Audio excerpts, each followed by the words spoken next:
Human resources is one of the most critical functions in a business because it manages important responsibilities like talent acquisition and retention, employee engagement, and learning and development. The success of a company often lies with HR. Unfortunately, when HR professionals make mistakes, they can have a significant impact on the business. Here are 6 common mistakes HR people make. Mistake 1. Forgetting HR is a service organization. HR wears lots of hats, but at its core is a service organization. That's the real job. Providing great service is how HR earns its keep. Lose sight of that, and suddenly HR starts to lose credibility and respect. So what does it look like when HR truly acts like a service organization? Let's break it down.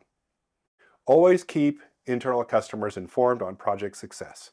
Nobody likes to be blindsided by delays or last-minute requests for more information. Err on the side of over-communication. Always close the loop.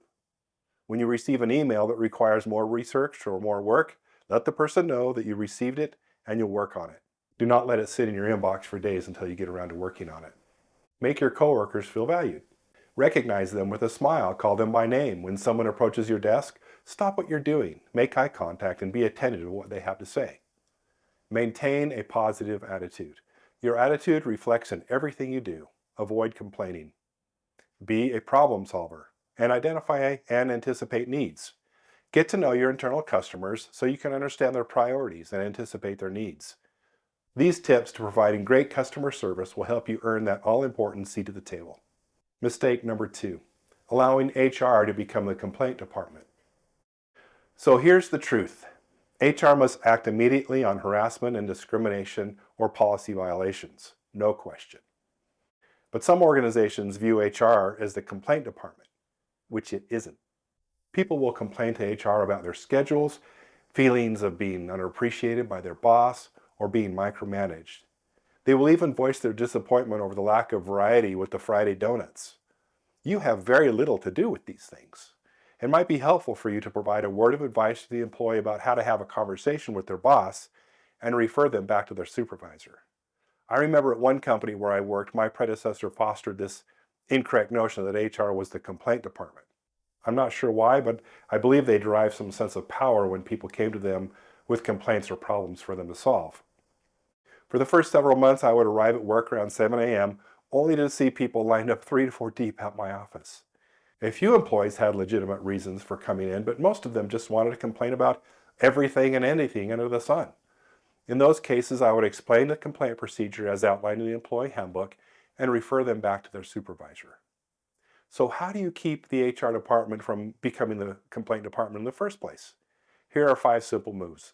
Have a clear process. People need to know exactly how to raise a real complaint and trust that it will be taken seriously. Train. Give employees and managers the skills they need to solve problems before they snowball. Stay ahead of trouble. Run surveys, focus groups, or just listen. Catch issues early. Fix them early. Offer a safe outlet. Create a speak-up hotline for employee feedback and complaints. These provide employees with a channel to express their concerns and suggestions anonymously if they wish. Encourage a positive work environment through recognition programs, team building activities, and fostering a culture of respect, inclusivity, and open dialogue. A positive culture reduces the likelihood of complaints arising in the first place.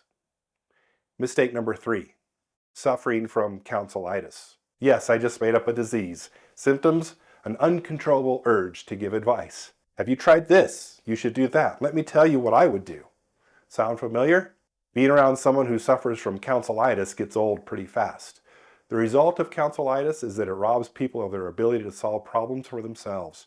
Rather than becoming emotionally strong and independent, they become emotionally weak and dependent. I found that instead of doling out counsel and advice, it's better to ask a few insightful questions, such as, what's the real challenge you're facing right now? What steps can you take to address this issue? What would you tell a friend who is having this problem? And what stops you from moving forward? Counselitis is not a core HR competency. The practice should be avoided. By asking smart questions, we can help others become more emotionally independent and self-reliant so they can effectively solve problems for themselves. Mistake 4, forgetting who you work for. Here's a tricky one. Is HR an agent of the business or an employee advocate? Historically, the HR department, or personnel department as it was called back in the day, was created to manage employee-related risks like lawsuits, union organizing, and new and expanding laws that protect the rights of workers. Today, employers still require HR professionals to manage these and many more important areas. So without a doubt, HR is an agent of the business. That's it. The business hired you, it pays your salary, and if you're a strategic HR professional, you help execute the company's strategy. But the question highlights an important point, and that is that employees are our greatest asset. Since this is true, we must do all we can to extend to them every courtesy and empathy when employee-related issues arise. We need to work with and support anyone with on-the-job problems and challenges. They are prizes to be protected and developed, not idly discarded. Mistake number 5, misusing HR's power. HR is massively powerful and immensely important to organizations. This is because there are many objectives of HR that can drastically improve or negatively impact the organization. Good HR professionals understand this and use the power of their position for good. But misuse that power, slow down managers, push personal agendas, block instead of enable, and suddenly everyone starts working around you. HR becomes the bureaucratic roadblock instead of the strategic partner. Good HR operates with a servant leader mindset, empowering managers, streamlining processes, helping the company move faster. Bad HR? Well, bad HR is why sitcoms like The Office exist. Mistake number 6, playing the disciplinarian. This one trips up a lot of HR folks. When someone's performance slips, who is responsible for discipline? The manager. Always.